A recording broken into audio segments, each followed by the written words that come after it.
Everyone go behind now.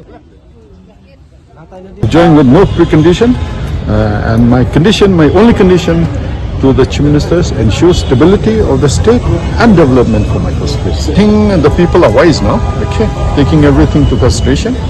People have in fact expressed the wishes. In fact, now that I've joined, they've told me, we wanted you to join much earlier, but we didn't have the guts to tell you because knowing your stand, okay. But taking to everything to consideration, people, I think you can, if they were not willing, they would not have come here. I would have come all alone, maybe just with a handful of people.